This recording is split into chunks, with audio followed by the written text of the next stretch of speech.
জামায়াতকে নিয়ে একটা মুরব্বী কি কথাগুলা বলতেছে, কথাগুলা শুনুন। ওই জামাত ইসলামের আমির সাহেবের বউনি জামাত ইসলামের ভোট দিবে, এটাই তো চিন্তার বিষয় আছে। হ্যাঁ রে, পুরস্কার তো শেখ হাসিনা দিয়া গেছে 2 দাঁত ভাঙ্গা, আমরা আর কি দিমু? চর মনে হয় তৈল একটা দালাল বন্ড, এটা আওয়ামী লীগের দালাল। এই জামাত শিবির 17 বছর বিএমপির আসলের নিচে আছিল, বিএমপি করে আসলের নিচে ছায়া দিয়ে রাখছে। আজকে বাংলাদেশে বিএমপির বিরুদ্ধে তোমরা গুজব ছড়াও, হ্যাঁ? ওই শেখ হাসিনার মতন ভারত যাইবা তোমরা, সময় আয়া পড়ছে, বেশি দিন নাই। বাংলাদেশে বিএমপি, জাতীয়তাবাদী বিএমপি জনগণের ভোটে নির্বাচনে ক্ষমতা হওয়ার পরেই তোমরা বাংলাদেশ ছাড়তে হইব। জনগণের পিটানি খেয়ে বাংলাদেশ ছাড়বো, তারা বেশি দিন আর দেরি নাই।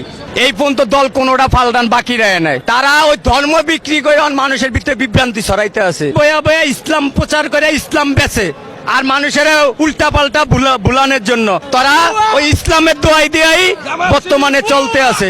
আসলেই তো তারা ধর্ম ব্যবসায়ী।